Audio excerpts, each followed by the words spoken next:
pessoal, vamos falar um pouquinho sobre o mormo. O mormo é uma doença muito importante na equidicultura nacional. Ela, junto com a anemia infecciosa dos equinos, são as duas doenças com regulamentação específica, né? Que tem ações de prevenção e controle.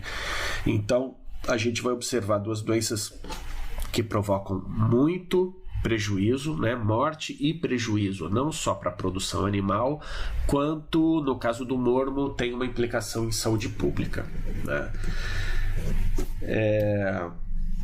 É uma doença infecciosa, fatal de cavalos, jumentos e mulas, causada pela Burkholderia mallei. Se a gente for olhar um pouco do histórico dessa bactéria, as classificações anteriores dela a gente já observava a denominação dela. A gente já observava a denominação dela como gênero, né, de Pfeifferella mallei. A gente encontra Leoferella mallei, Actinobacillus mallei, Malleomyces mallei, Pseudomonas mallei, né? Então são classificações anteriores. Pode ser que vocês encontrem em algum momento o agente causador do mormo como tendo um desses gêneros, né? Então, mas a classificação mais atual é a Burkholderia mallei. Então a gente vai ter uma infecção, uma doença que vai se caracterizar pela formação de abscessos purulentos em linfonodos, né? Linfonodos não só viscerais quanto linfonodos cutâneos. Então a gente vai ter aí a característica dessa doença. A gente vai observar a ocorrência desses abscessos principalmente nos pulmões, né? Então trato respiratório inferior e trato respiratório superior, trazendo para esse animal uma sintomatologia respiratória bastante evidente, bastante característica, né? De hipersecreção nasal, com pus, claro, na necrópsia, etc. A gente vai observar lesões nesse trato respiratório, e a gente vai observar também lesões cutâneas. Que lesões são essas? Inflamação e abscedação, né? A formação de abscessos e abscedação de linfonodos cutâneos. Então a gente vai observar a formação, a saída de pus por esses abscessos localizados nos linfonodos cutâneos. Então a gente tem aqui a doença na sua forma nasal, pulmonar e cutânea, como eu acabei de falar para vocês, né? Então a gente vai observar aqui nódulos e ulcerações no trato respiratório superior e pulmões e os abscessos dos linfonodos cutâneos. Essa é uma zoonose. A gente vai mostrar imagens para vocês no final da apresentação. Então, a doença, ela tinha notificação do Brasil, tinha ocorrência no Brasil até 1968.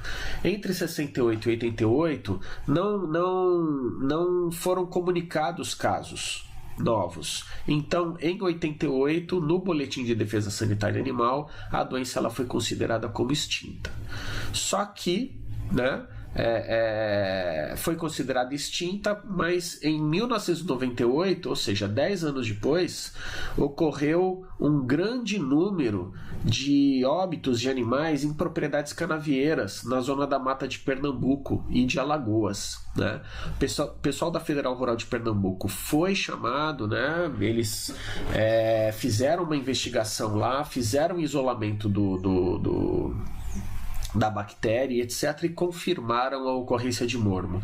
Mas confirmaram, né, e eles observaram que ocorreram por mais de 400 mortes naquela reocorrência da doença, né? Então é aquela história, a doença realmente ela foi extinta, ou simplesmente não se observava essa doença, não se tinha gente capacitada para diagnosticar essa doença, porque existem duas formas formas de manifestação da doença: a forma aguda nos asininos e moares, onde a gente vai observar uma catarreira bastante intensa, lesões cutâneas bem características, e a gente vai observar também lesões em equídeos, que normalmente são crônicas. O cavalo, ele normalmente apresenta uma doença mais branda e que vai se confundir com outras doenças respiratórias, uma secreção nasal leve, uma catarreira leve, que pode ser confundida com garrotilho, né, adenite equina, ou outras doenças respiratórias dos equídeos.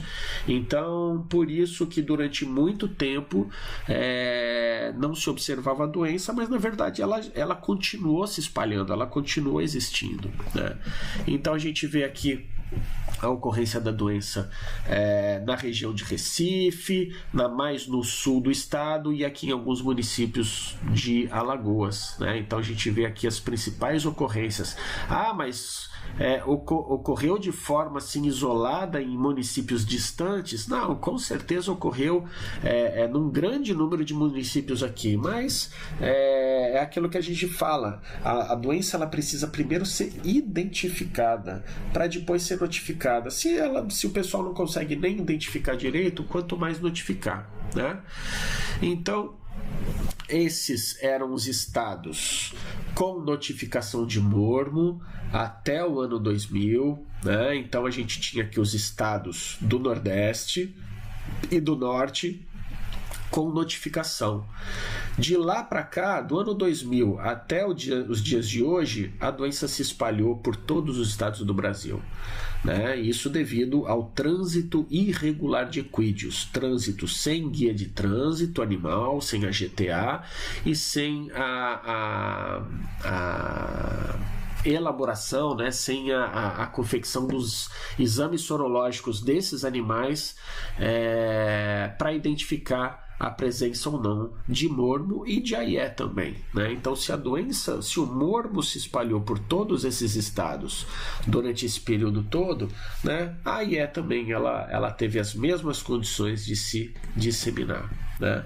Então, é uma doença transmitida por contato direto, através de secreções e excreções de animais doentes. Então, secreção nasal, pus dessa secreção nasal, o pus dos abscessos da pele do animal, então que vai contaminar comedouros, bebedouros, cabrestos, cordas, todo o equipamento dos equinos, pasto e outros animais que não entraram em contato, e pessoas, né, que entrarem em contato com todo esse material contaminado, eles podem se infectar. Então, não só animais quanto pessoas.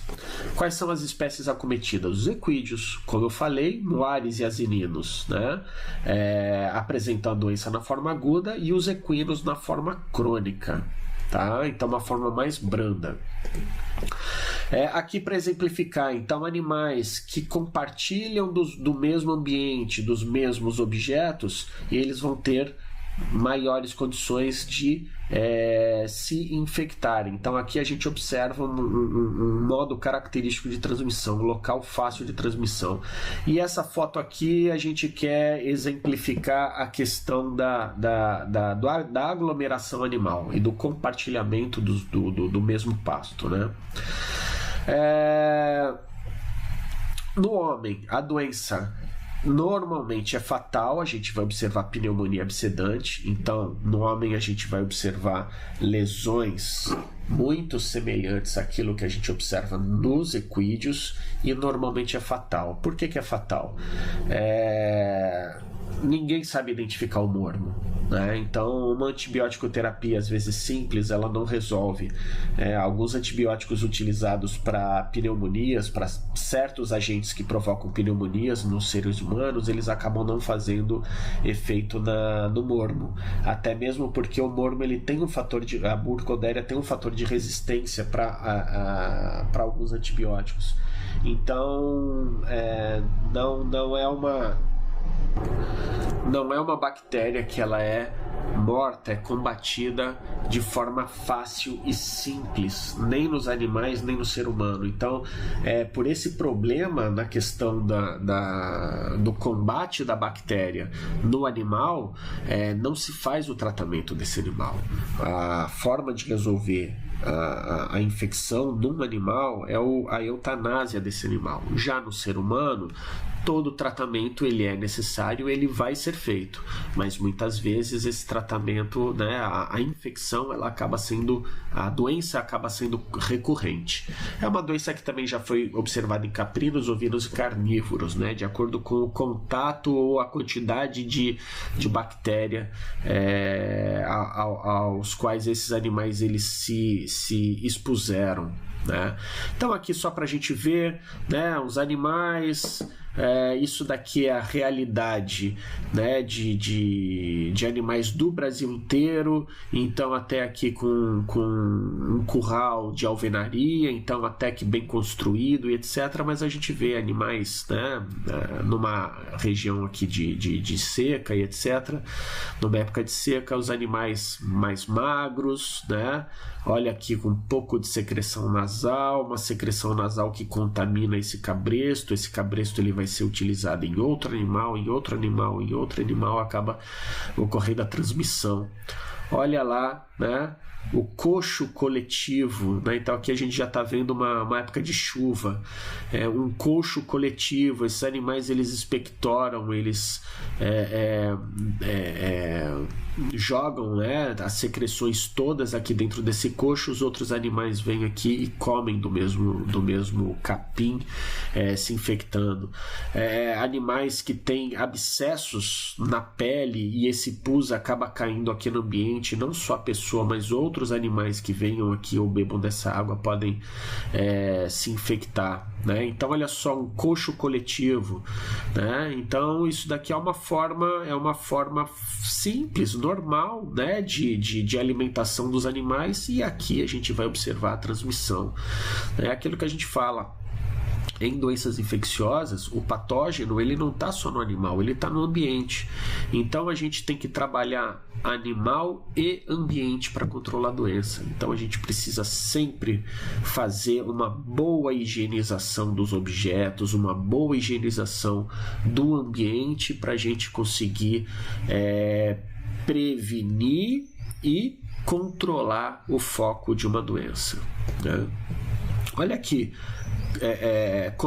Coxos de alvenaria muito bem construídos, etc, né? Mas a gente vê aqui os animais, não dá para ver muito bem nessa foto, mas é um animal doente, é um animal com lesões. A gente vê lesão aqui na lateral, a gente vê algumas lesões pequenas aqui na face e expectorando e despejando a bactéria aqui nos coxos, né? Então animais manga largas, né, de raça, não aras, com um coxo bem construído e etc. Mas não tem jeito, a partir do momento que um animal infectado entra na propriedade e acaba despejando, né, as suas secreções no pasto, no coxo, etc., a transmissão ocorre e outros animais vão se infectar. Então esse é o grande problema das doenças. A doença ela entra pela porteira, ela entra através de um animal que foi adquirido. Se a gente não controla esse trânsito de animais, se a gente não controla quem entra na propriedade, se a gente não controla a qualidade sanitária, né, desses animais, as doenças elas vão entrar, né? Não tem jeito. Então aqui para mostrar um coxo, né, coletivo também, cheio de capim aqui, onde os animais eles vão comer. Então olha só, lesões aqui, lesão, né? Então a gente está vendo a lesão aqui em cima, a gente está vendo várias lesões, e o animal aqui, né? A gente não está vendo secreção nasal, a foto não está mostrando, mas um animal que chega nesse ponto, ele também está cheio de secreção nasal e expectorando aqui nesse capim, né? Então aqui é um coxo coletivo, né? olha aqui, secreção nasal, melecão caindo aqui na comida e fazendo a transmissão para os outros animais. É a mesma coisa aqui. Essa é uma foto que eu uso não só para o mormo, mas eu uso para toda e qualquer doença respiratória que a gente venha falar. Eu mostro essa foto em influenza, eu mostro essa foto em garrotilho, né? Porque é isso daí, ó, o animal bebendo, outro animal aqui bebendo água no mesmo local, essa meleca aqui, né? Essa secreção cai na água e outros animais acabam bebendo e se infectando, né? E aí tem uma outra questão perigosa. Se for o mormo, o convívio, o manejo desses animais é muito complexo, e a gente está vendo uma pessoa aqui, né? O que o cavalo faz para expelir essa secreção aqui? Ele relincha, né? Ele espirra. E para onde vai essa meleca toda aqui? Vai para quem estiver na frente. Quem estiver na frente, o objeto que estiver na frente, a pessoa que estiver na frente, vai receber essa secreção toda, né? Então isso é um risco bastante grande. Então, para mostrar, né, mais uma situação, o cabresto aqui que entra em contato com essa secreção, entra em contato com esse sangue. Esse cabresto ele vai ser utilizado em outro animal, e em outro animal ele vai ser vai transmitir essa bactéria. Então, a cadeia de transmissão não para, né? Como a gente já falou, né, as denominações anteriores, é um bacilo gram-negativo, e existe predominantemente no hospedeiro infectado, ou seja, a grande fonte de infecção é o animal infectado. Só que esse animal infectado ele distribui essas secreções, essas bactérias para o ambiente, oferecendo essas secreções para outros animais, né? Então aqui só na microscopia, né, bacilos, é uma bactéria que é destruída rapidamente por luz solar, calor e desinfetantes comuns. Então a desinfecção do ambiente ela é simples, ela é fácil, não é difícil, né? Agora, realmente ter a presença de um animal doente, um animal infectado numa propriedade, essa bactéria ela vai estar sendo distribuída para o ambiente a todo momento, né? Então não tem como fazer a desinfecção regular dos objetos e do ambiente se você tem um animal fonte de infecção ali presente naquele local. E a bactéria sobrevive em ambientes sombreados e úmidos por até 6 semanas, né? Então, apesar dela ser destruída rapidamente por luz solar e calor e desinfetantes, em locais úmidos e sombreados ela pode sobreviver durante muito mais tempo. Olha só, comedouros, bebedouros, né, que são cobertos, aquela umidade fica ao longo do dia. Olha aí como é que a gente pode observar a transmissão. Então, o que vai acontecer? Normalmente essa bactéria ela pode penetrar não só pela pele, mas pode penetrar via ingestão ou inalação. Então, não importando a porta de entrada, essa bactéria ela vai penetrar pela mucosa respiratória, digestiva, e vai chegar até um linfonodo. Nesse linfonodo local, ela vai fazer um abscesso, produzindo muito mais bactérias que vão continuar se distribuindo através da circulação linfática, né? Então a gente vai observar essa disseminação, que pode ser ou pelo circulação linfática ali do sistema digestivo, quanto do sistema respiratório, e a partir daí essa bactéria ela se dissemina pelo corpo todo, né? Então a gente vai ver os sinais clínicos, eles vão ser bastante direcionados para o principal local de multiplicação dessa bactéria. Às vezes a gente vê um animal com muita lesão de pele e alguma secreção nasal. Às vezes a gente vê animal com bastante secreção nasal e algumas lesões de pele, né? Ou a gente pode ver os dois ao mesmo tempo, né? Bastante intensos. Mas a gente vai observar aí, de acordo com a disseminação dessa bactéria, as principais manifestações, né, que vão corresponder aonde essa bactéria ela se fixar. Então a gente tem aí a forma aguda, né? Em muares e asininos, a gente vai observar como característica uma distribuição, uma migração muito intensa de bactérias pelo sistema circulatório, né? Já nos casos dos cavalos, a gente vai ver uma distribuição menor. Então, em um vai caracterizar a septicemia, no outro a bacteremia. Então,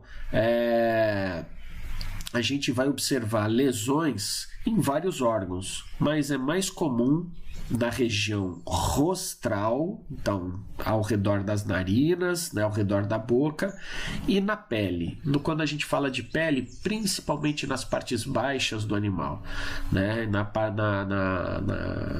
altura dos jarretes, até o ventre do animal. Normalmente, mas isso não é regra, mas normalmente.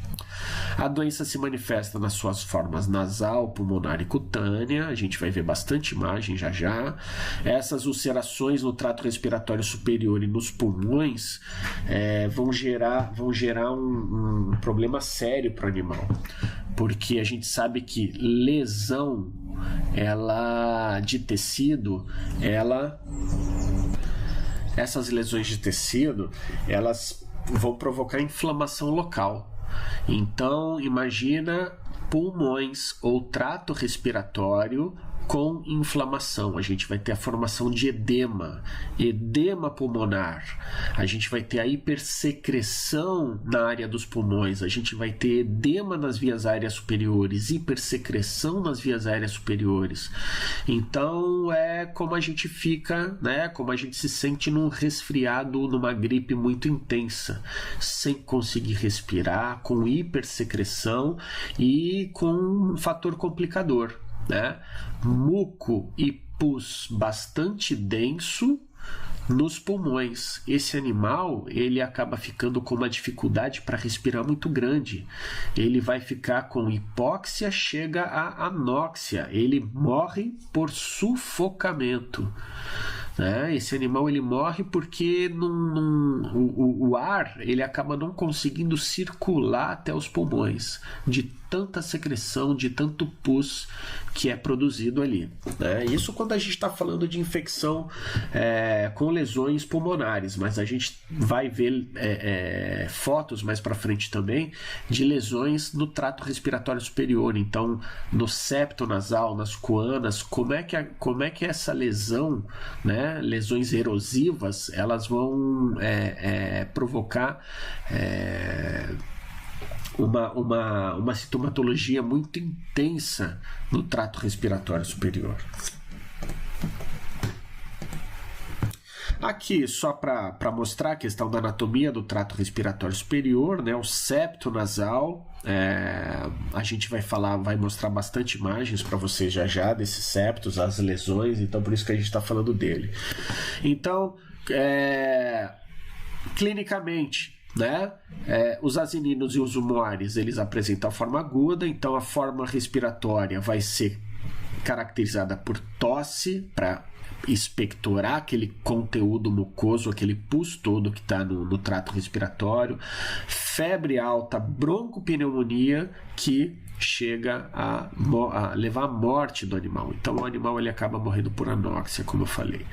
No mormo cutâneo, lesões cutâneas, esses abscessos cutâneos vão provocar edema, né? Então uma alteração circulatória local bastante intensa, né? Com a ocorrência de úlceras e o processo de linfangite local ali. A gente vai observar essa disseminação rápida dessas úlceras que surgem na mucosa nasal, e nódulos cutâneos também nos membros inferiores ou abdômen, né? Nos equinos, na forma crônica, basicamente a mesma coisa que nos asininos e muares, só que de forma menos intensa, né? Então, fraqueza, pneumonia que tende à cronicidade e uma rinorreia purulenta e unilateral frequentemente. Então, esse animal, ele vai ficar com essa rinorreia purulenta, aparece, some, aparece com uma forma mais intensa, o proprietário trata, o animal ele se recupera um pouco, né? Mas a antibiótico terapia não vai resolver o problema do mormo, vai resolver dos outros contaminantes, né? Dos outros oportunistas, e aí esse animal ele vai ficar, né, com essa doença de forma branda ao longo da sua criação, né? Então os sintomas podem estar relacionados à localização dessas lesões. Então, localização pulmonar, tosse, que é crônica, epistaxe, a gente vai ver as lesões no trato respiratório superior que provocam sangramento, e respiração dificultosa. A gente tem aqui uma forma nasal, né, e a cutânea, que se caracteriza pelo corrimento seroso, que começa seroso, né, passa por urulento e pode chegar até sanguinolento, com aumento do linfonodo submandibular. Que linfonodo é esse? Aquele atrás, né, da mandíbula, quando a gente fica com cachumba, né? Então esse linfonodo submandibular, infartando, ele vai confundir bastante com o garrotilho, com a adenite equina. A gente vai falar disso depois. Então esses nódulos da pele, eles vão ter mais ou menos 1 centímetro, né, na região da narina, vão ulcerar. Nessa recuperação, né, na cicatrização, a gente pode ser que a gente encontre ali cicatrizes em forma de X, ou seja, em cruzeiro, o que vai caracterizar essa cicatriz estrelada, né? O pus, ele tem consistência e cor de mel escuro, então é um pus bastante escuro, acastanhado, né? Muitas vezes esse pus, esses abscessos, eles não ocorrem em linfonodos superficiais, eles podem ocorrer em linfonodos profundos na musculatura. Então imagina um linfonodo que ele pode aumentar em até 10 vezes o seu tamanho pelo infartamento, por causa do desenvolvimento de pus, né? E com esse infartamento, a musculatura ela vai ser empurrada, ela vai ser comprimida. Então, esse pus ele vai começar ele tem a tendência de sair também, da mesma forma que os abscessos superficiais. E esse pus ele começa a divulsionar, né, as fibras musculares, abrindo as fibras musculares. Esse pus começa a percorrer a musculatura, e isso provocando muita dor. A gente vai ver algumas imagens mais para frente do animal ele protegendo, ele claudicando, né, e protegendo essa musculatura. Então ele sente muita dor, né? Então, na lesão profunda, a liberação da secreção ocorre por trajetos fistulosos. Os linfonodos que drenam a área são envolvidos e podem eliminar a secreção exterior. Lesões podem ocorrer no corpo todo, mas preferencialmente na porção medial do jarrete. A gente comentou.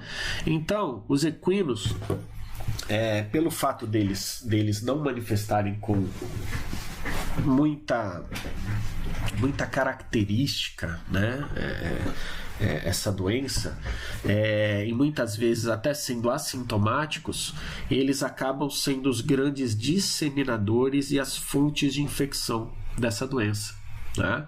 Então, animais de doença crônica podem morrer ou apresentar cura aparente, transformando-se em portadores inaparentes, né? Então eles vão ser as grandes fontes de infecção e disseminadores da doença para os animais, né? Não somente eles, né? Os asininos e moares também, mas por essa característica deles não manifestarem a doença com intensidade, eles acabam se caracterizando por ser os grandes disseminadores, né? Então a gente vai ver ali, né, o mormo ele se caracteriza com febre, corrimento nasal mucopurulento, dificuldade respiratória, nódulos no trajeto dos vasos linfáticos, a ocorrência de úlceras na pele, né, a formação das escaras, das cicatrizes, das cascas, né, decorrente dessa ulceração, e no estado geral de debilitação. A gente tem que lembrar que que a bacteremia, a septicemia, a grande multiplicação bacteriana também produz metabólitos que vai gerar um processo toxêmico nesse animal. Esse animal acaba emagrecendo bem, ficando numa condição de carne, né, numa condição corporal bastante prejudicada. Né? Então, se a gente for parar para pensar, animais gordinhos, animais bonitos, são manga largas, isso daqui é um aras, mas olha só aqui a secreção. Né? Então, é aquilo que a gente fala, é uma doença que é democrática, é para animal de carroceiro quanto animal de alta linhagem genética. A doença ela vai entrar pela porteira e vai se disseminar pelo plantel. Né? Esse é o grande problema. Então aqui mais uma foto de hipersecreção. Então esse animal ele tá com lesão no trato respiratório superior, tá secretando e contaminando o ambiente todo, né? O próprio cabresto já fica todo contaminado, né? Aqui olha só, secreção, lesão, mais uma lesão aqui, vários linfonodos infartados, né, que a gente vê aqui, essas nodulações. Daqui a pouco isso tudo vai acabar vindo a furo e se tornando iguais a esses daqui, né? Essa foto aqui ela é clássica. Quando a gente procura mormo na internet, imagens, essa daqui praticamente é a primeira foto que aparece. Olha só a secreção nasal. Deixa eu retomar aqui que eu parei, tive que parar. Não lembro onde que eu parei, mas vamos lá. Na necrópsia, o que a gente vai observar? Né? Claro, formação de edemas, a gente vai ver alguns órgãos com alguns abscessos, hemorragias petequiais por todo o corpo, por todos os órgãos, a gente vai ver algumas fotos mais para frente, pulmão, né, com dilatação dos linfonodos brônquicos e a apresentação de broncopneumonia catarral grave, né? A gente vai observar isso. Na forma crônica, nos pulmões, uma nodulação do tipo miliar, então semelhante à tuberculose miliar, a gente já viu isso na aula de tuberculose. As ulcerações, a gente vai observar na mucosa do trato respiratório superior, né? Principalmente aqui na mucosa nasal, a gente vai ver algumas fotos. Essas úlceras, elas podem também apresentar, elas estarão na pele e no subcutâneo. Além da gente observar muitas lesões de subcutâneo, né, de pele, a gente vai observar também lesões nos linfonodos regionais. Eu mostrei para vocês em fotos anteriores, infartamento de linfonodo submandibular e de pré-escapular. Na verdade, aquele infartamento é por causa da presença de pus dentro dos linfonodos, né? E focos necróticos podem estar em outros órgãos. A gente vai observar focos purulentos em outros órgãos. A gente vai mostrar foto para vocês. Então, né, se a gente for observar, olha só, um linfonodo pequenininho aqui, uma bolinha, outra bolinha, bolinha, são várias bolinhas, cada bolinha dessa é um linfonodo. Um linfonodo com a presença de pus, ele está infartando pela presença de pus e logo em seguida ele vai ulcerar. À medida que ele ulcera, ele acaba se transformando numa lesão extensa. Aqui a gente tem a confluência de várias ulcerações, várias pequenas lesões. Olha só, uma lesão pequena aqui, outra aqui está infartado, está infartado. Todas essas, quando se juntam, né, formam uma lesão única e grande.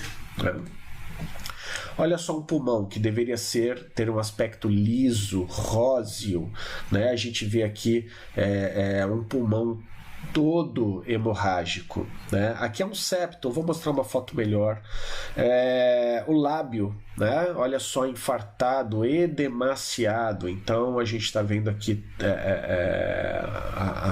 a consequência da presença da bactéria, né? Formando um abscesso aqui na região do lábio, né? Então Olha só, um abscesso subcutâneo. Então a gente vê, né, a gente mostra aquelas lesões grandes, disseminadas, etc. Nossa, aquela foto é linda, maravilhosa. Mas às vezes você encontra um animal assim, com uma lesão, uma, duas, três, ó, duas que se romperam e uma para se romper. Às vezes você só encontra isso, né? Ainda você vai olhar aqui, ainda vai pensar que é um berne que tá aqui. Então isso se confunde muito, né?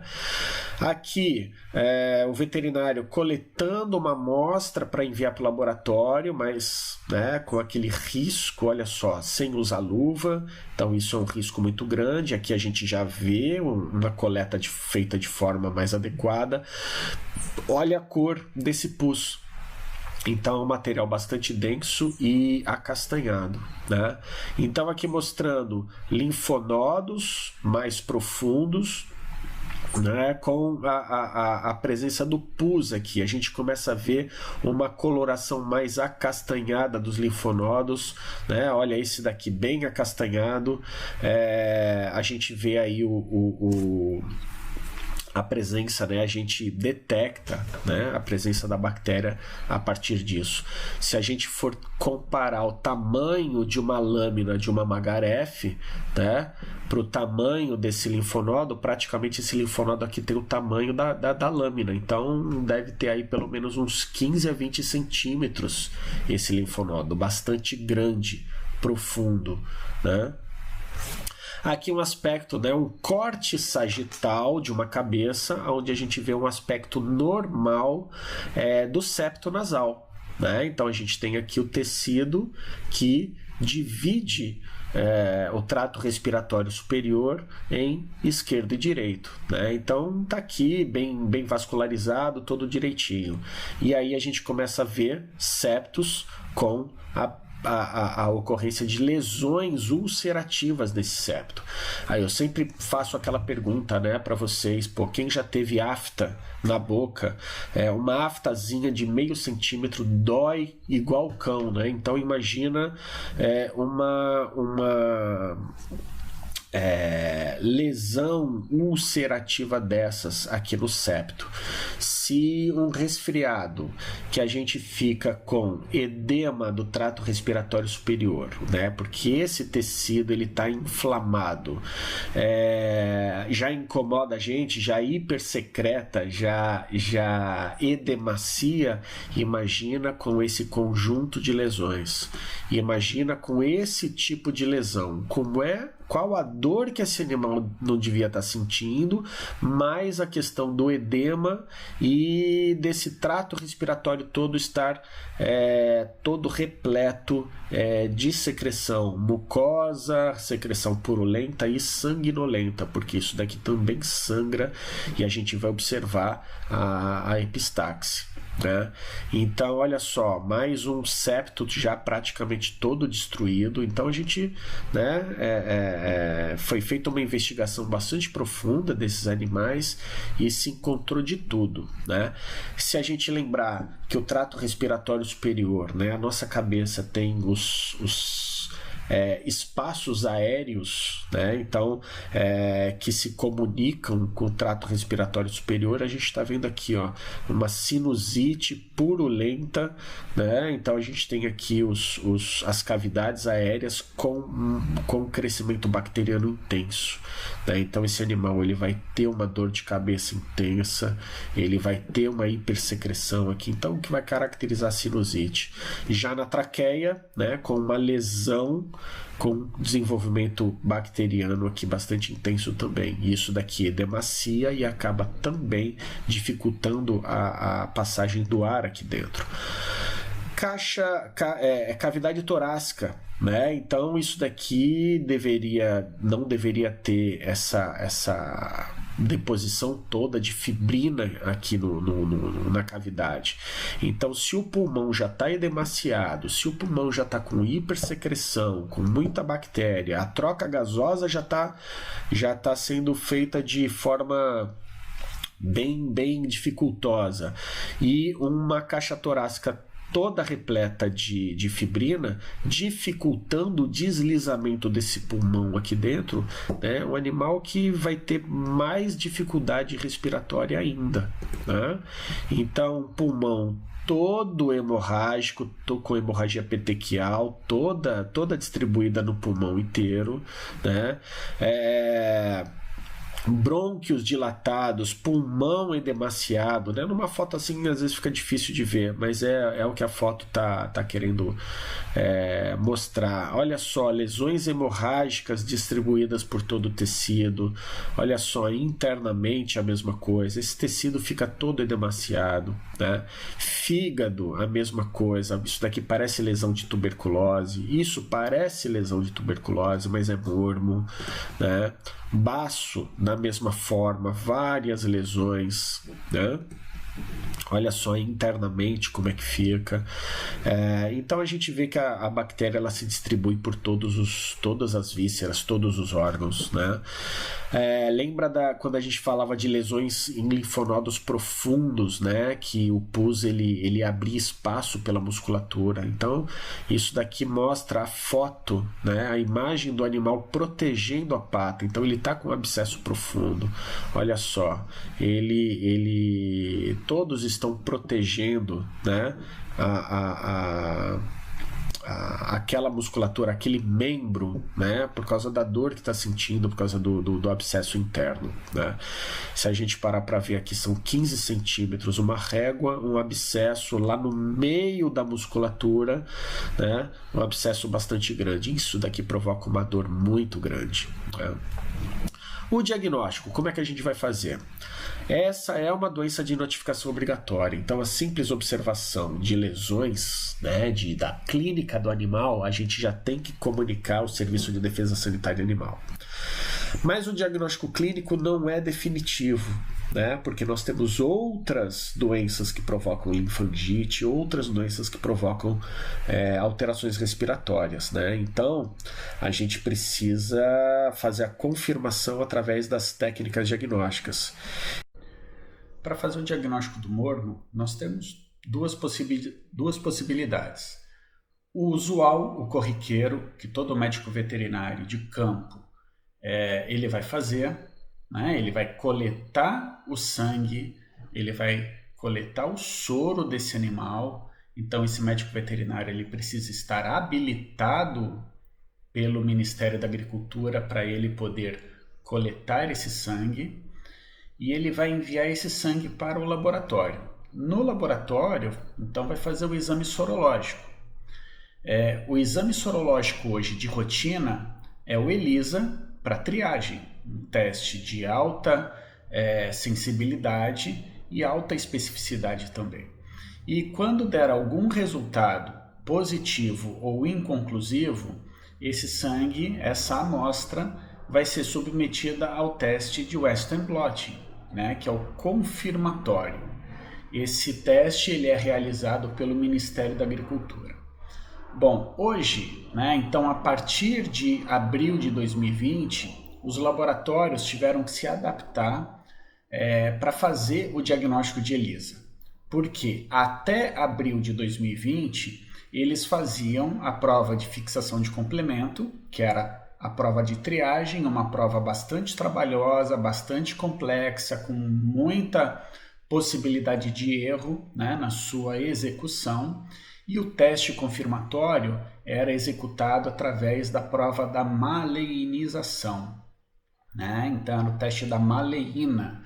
É um teste alérgico, onde a gente inoculava, o serviço oficial, a Defesa Agropecuária, inoculava uma 0,1 ml de um alérgeno, né, contendo proteínas da Burkholderia, do mormo, e inoculava na pálpebra do animal. Então, aquela reação inflamatória, caso acontecesse, né, uma reação inflamatória com edema e formação, né, mucopurulenta, daria o resultado como positivo. Porém, essa prova também era muito controversa, porque reações muito tênues, muito fracas, elas poderiam passar despercebidas e resultar como falso negativo. Ou, às vezes, uma reação inflamatória decorrente da aplicação da agulha né? Então, um erro, uma má manipulação daquele material na aplicação poderia resultar numa reação inflamatória um pouco maior, provocando também, né, um falso positivo. Então essas provas elas foram substituídas e hoje nós temos o ELISA como prova sorológica, uma prova muito boa, e o teste confirmatório é o Western blotting. Uma outra possibilidade é só esses exames podem ser feitos? Não, existem outras possibilidades. Essas são as técnicas rotineiras. Mas caso se faça punção de um linfonodo e se colete o conteúdo purulento, esse conteúdo purulento pode ser enviado para laboratório para isolamento. Não é todo laboratório que faz isolamento de Burkholderia, por isso é um pouco mais difícil, né? Então o normal é fazer a prova do ELISA através da coleta do sangue desse animal. Por que o diagnóstico clínico ele é complicado? Porque a gente tem não só doenças de pele quanto doenças respiratórias que podem se confundir. A própria esporotricose em equinos provoca linfangite, pneumonias nos equinos, o garrotilho que provoca linfangite exótica por histoplasma, em cavalos. A gente vai observar lesões de pele muito semelhantes. Então, realmente, o diagnóstico clínico ele se confunde bastante, né? E aí o animal ele é positivo. O que fazer mediante o que o veterinário ele tem que fazer mediante a ocorrência de um resultado positivo naquele local, né? Primeira coisa, claro, ele vai notificar, né? Então, o que acontece? A suspeita clínica ele já pode notificar, porque a partir do momento que ele envia material para o laboratório, quem vai notificar é o laboratório. O laboratório, quando ele notifica um caso positivo, ele já notifica direto para a defesa sanitária esse positivo, né? Então não é nem o veterinário responsável pela propriedade, é o próprio laboratório que notifica. Aí, uma propriedade com animais positivos, o que tem que ser feito? Interdita a propriedade, todos os outros animais, os equídeos dessa propriedade, eles vão ter que ser testados. Esse animal positivo ele vai ter que ficar isolado dos demais e ele vai ter que ser sacrificado em até 30 dias. Né? Então, ele vai ser sacrificado, pode ser incinerado, e todo o ambiente onde esses animais ficam, ele tem que ser desinfetado. Vai ser desinfetado o que? A pastagem? Não, claro que não, né? Mas ali o curral, aonde os comedouros, bebedouros, toda a tralha desse animal, a sela, cabrestos, tudo que envolve o manejo desses animais, ele vai ter que ser desinfectado, né? Então, o caso de suspeita vai ser atendida pelo Serviço Veterinário Oficial em todo o território nacional, né? Vai ser feita a colheita de amostra dos animais com sinais clínicos, sugestivos, e vai ser encaminhado para o laboratório de referência, né? Então, olha lá, isolamento da área onde existiam os animais doentes, perfeito, a propriedade já foi interditada, já falei. O sacrifício dos animais positivos às provas diagnósticas, já falei. Isolamento e reteste dos suspeitos, né? O que são os suspeitos? Aqueles com algum tipo de manifestação clínica. Cremação dos cadáveres no próprio local, fazer desinfecção das instalações, o controle do trânsito. O que é isso? Exigir atestado negativo para entrada na propriedade, né? Então, essa série de fotos aqui, um colega do Mato Grosso do Sul me enviou de um foco de morbo lá, né? Então o pessoal do IAGRO, da Defesa Sanitária Animal Local, eles eles estavam trabalhando no foco, então eles eutanasiaram o animal, fizeram a necrópsia, coletaram mais material e a partir daí eles colocaram o animal na cova, né? Colocaram o avental descartável, o macacão descartável deles, colocaram junto e acabaram incendiando tudo, né? Então eles cremaram o animal e todo o equipamento descartável que eles utilizaram, depois eles enterraram, né? E as instalações? Eles foram para as instalações, né? Fizeram aqui uma solução desinfetante com uma bomba pulverizadora e deram um banho no curral todo. Isso é um processo de desinfecção, é isso que é feito, por exemplo, em foco de febre aftosa, isso é feito em foco de mormo, isso é feito em foco de peste suína, em foco de influenza aviária, né? Isso é a atividade que tem que ser realizada no ambiente de criação desses animais, desinfetar tudo, né? Inclusive a tralha, toda a tralha foi lavada e depois ficou no sol para secar, né? Então o tratamento não é indicado, os animais se tornam portadores crônicos, então por isso eles têm que ser eutanasiados, né? Eles não podem ser tratados. A antibiótico terapia não garante a cura desses animais, né? Então, o atestado negativo de mormo, né, aquele atestado sorológico do ELISA ou da fixação de complemento, tem validade de 15 dias para trânsito internacional e 60 dias para trânsito interno aqui no Brasil, né? Relembrando, controle no trânsito dos equídeos, já falei, investigação dos focos, saneamento das propriedades focos, já falei, sacrifício dos animais soros reagentes, já falei, acompanhamento das áreas dos focos. O que é esse acompanhamento? Não é simplesmente detectar os positivos e eutanasiar. Lembrando que alguns animais eles podem estar no início do período de incubação e as técnicas diagnósticas não detectarem anticorpos nesses animais. Então, mesmo identificando todos e eutanasiando todos, 30, 60 dias depois, né? Cada norma tem um período, né? 45, 60 dias depois, você vai ter que retestar os animais todos, porque alguns animais poderiam estar no início da incubação e eles só vão ser sororeagentes, só vão ser detectados nas técnicas diagnósticas depois de 30 a 60 dias, né?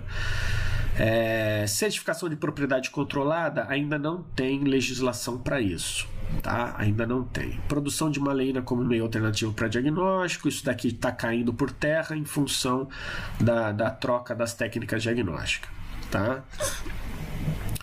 E aí a questão da saúde pública, né? O mormo é uma doença ocupacional, ela pode ocorrer nos tratadores, nos proprietários, naqueles profissionais todos que manejam esses animais.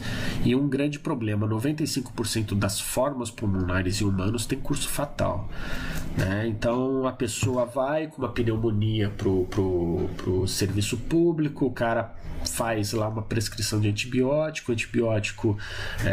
o cara trata uma semana, não faz efeito, mas em uma semana depois o cara tá muito pior e muitas vezes ele não sobrevive, né? Então o serviço médico público não está preparado para foco de mormo, né? Então para a gente ver, né, como é semelhante, olha só, uma lesão na testa da senhora. Então esse daqui é o resultado da maleinização. Tem aqui no Brasil maleinização para humano? Não tem. Isso daqui é um exemplo lá de fora, né? Que foi feito. Hoje nós temos técnicas mais apuradas, sem a necessidade de fazer a maleinização nas pessoas também, né? Hoje nós temos a evolução das técnicas diagnósticas já substituiu isso daqui. Mas para a gente ter uma noção o que é o mormo, né, não são fotos do Brasil, são fotos lá de fora, porque aqui no Brasil, apesar dessa ocorrência, dessa endemicidade do mormo pelo Brasil, não foram detectados casos humanos. Pelo menos não ser detectado não quer dizer que não ocorreram. Mas as pessoas podem ter morrido com lesões, né, pulmonares, com doença pulmonar, com lesão de pele, sem que isso tenha sido detectado como mormo, né? Mas isso daqui são fotos lá de fora em que a gente vê, né, essas lesões todas, como é complicada a questão do mormo, né? Então, o regulamento técnico do mormo, né, aquilo que a gente fala das normas de prevenção e controle do mormo no Brasil, elas estão aqui descritas na Instrução Normativa número 6, de 16 de janeiro de 2018. Então, a legislação que aprova as diretrizes gerais para prevenção, controle e erradicação do mormo no território nacional. Isso já está no SIGA, já está disponível para vocês e é material para estudar. Então lembrem, primeiro estudem a doença, porque toda a legislação ela é feita a partir da característica da doença. Muito do que a gente já falou aqui, né, vai ser repetido lá na legislação. Então vocês vão ter maior facilidade de entender a legislação estudando primeiro a doença. Tá bom? Então é isso daí. Fico por aqui. Bom estudo para vocês.